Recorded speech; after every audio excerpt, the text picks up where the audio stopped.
Kaleshwaram project EE నూనె శ్రీధర్ను ACB అధికారులు arrest చేశారు. శ్రీధర్ ఏసీబీ విచారణలో సంచలన అంశాలు వెలుగులోకి వచ్చాయి. ఈ వ్యవహారంలో మరికొంతమంది అధికారుల పాత్ర ఉన్నట్లు గుర్తించింది ఏసీబీ. 2024 జూన్ 27న శ్రీధర్ను ఇరిగేషన్ చీఫ్ ఆఫీసులో రిపోర్ట్ చేయాలని అధికారులు ఆదేశాలు ఇచ్చారు. Irrigation principal secretary Rahul Bojja. అయితే ఆ ఆదేశాలను పక్కన పెట్టిన శ్రీధర్ ట్రాన్స్ఫర్ అయిన ఏడాది పాటు చొప్పదండిలోనే ఈఈగా విధులు నిర్వహించారు. ఇరిగేషన్ ప్రిన్సిపల్ సెక్రటరీ ఆదేశాలను ఈఎన్సీ అనిల్ తోసిపుచ్చడంతోనే శ్రీధర్ చొప్పదండిలో పనిచేసినట్లు ఏసీబీ అనుమానిస్తోంది. దీంతో నూనె శ్రీధర్ ఈఎన్సీ అనిల్కు ఉన్న సంబంధాలపై ఆరా తీస్తున్నారు. ఇరిగేషన్ చీఫ్గా ఉన్న ప్రిన్సిపల్ సెక్రటరీ చేసిన ట్రాన్స్ఫర్ను సైతం ఆపినట్లు అనుమానాలు వ్యక్తమవుతున్నాయి. ఈ నేపథ్యంలో నూనె శ్రీధర్ను కస్టడీకి తీసుకుని విచారించనుంది ఏసీబీ. అలాగే ఈఎన్సీ అనిల్ పాత్రపైన ఏసీబీ విచారణ జరుపుతోంది.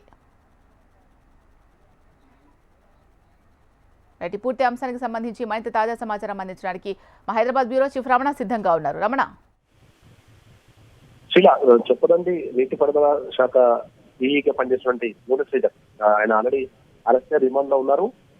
ఆయనకు సంబంధించి ఎప్పుడైతే ఏసీబీ కేసు నమోదు చేసుకుని దర్యాప్తు చేసిన క్రమంలో విస్తుపోయే విషయాలన్నీ కూడా వెళ్లి చూస్తూ వచ్చాయి. దాదాపు 100 కోట్లకు పైగానే ఆయన ఆస్తులు కూడా తెచ్చాడు. 13 ప్రాంతాల్లో ఏకకాలంలో శోధన చేసినప్పుడు కూడా చాలా పెద్ద ఎత్తున ఆస్తులను గుర్తించారు. ఇంకా చాలా విషయాలు రాబట్టాల్సిన ఈ క్రమంలో కొన్ని ఆసక్తికర విషయాలు అయితే ప్రస్తుతం వెలుగు చూస్తున్నాయని చెప్పాలి. అంటే నూనె శ్రీధర్ సంబంధించిన విషయంలో అంటే 2024 జూన్ 27వ తేదీనే ఆయనను ఇరిగేషన్ చీఫ్ ఆఫీసర్ రిపోర్ట్ చేయాలని చెప్పి అప్పటి ఎవరైతే ప్రిన్సిపల్ సెక్రటరీగా పనిచేసిన రాహుల్ బొజ్జా ఆదేశాలు జారీ చేసినప్పటికీ ఆ ఆదేశాలను బేఖాతరు చేస్తూ ఆయన తను పనిచేస్తున్న ప్రాంతంలోనే కంటిన్యూ అయ్యారు.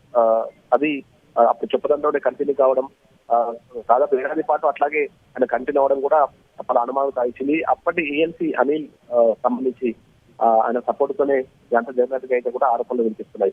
అంటే మొత్తం మీద ఈఎన్సీ అనిల్ కు ఆ తర్వాత శ్రీధర్ కు మధ్య సన్నిహిత సంబంధాలు ఉన్నాయి. అంటే చాలా మంది అధికారుల సహాయంతోనే శ్రీధర్ కూడా చాలా పెద్ద మొత్తంలో డబ్బులు ఆక్రమించాలనేటువంటి ఆరోపణలు వినిపిస్తున్నాయి. ఈ క్రమంలో దీనికి సంబంధించి పూర్తి స్థాయి ఆరా చేసే ప్రయత్నం అయితే ఏసీబీ చేస్తుంది. శ్రీధర్ కి ప్రస్తుతం ఈఎన్సీ అనిల్ కున్న సంబంధాలు ఏంటి, వారితో పాటుగా ఇంకా మిగతా సంబంధించిన అధికారులతో ఎలాంటి సంబంధాలు ఉన్నాయి, ఈ ఆస్తులకు సంబంధించి వివరాలు కూడా రాబట్టే ప్రయత్నం చేస్తారు.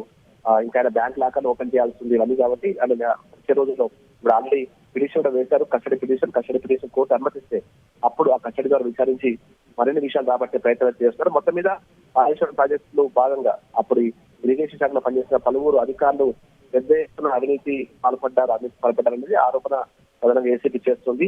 ప్రస్తుతం నూనె శ్రీధర్ వ్యవహారంతో ఇవన్నీ కూడా ఒక్కొక్కరిగా వెలుగు చూస్తున్నాయి. మొత్తం అన్ని లింకులు తెలిసేందుకు అంటే ఒక్కొక్కరి విషయాలు వెలుగు చూసే విధంగా ఏసీబీ తన దర్యాప్తును ముమ్మరం చేసే అవకాశం కనిపిస్తుంది. నూనె శ్రీధర్ సంబంధించి మాత్రం ఇప్పుడు ఉన్నత స్థాయిలో ఉన్నటువంటి అధికారులు కావచ్చు, మిగతా అధికారులకు సంబంధించి ఎలాంటి సంబంధం ఉన్న విషయం కోసం పూర్తి స్థాయిలో ఆరా తీస్తే గానీ విధంగా వెల్లడయ్యే అవకాశం లేదు. కాబట్టి ఆయన్ని కష్టం తీసుకుని మరింత సమాచారం రాబట్టే ప్రయత్నం ఏసీబీ చేసే అవకాశం ఉంటుంది. రైట్. Thank you Ramana.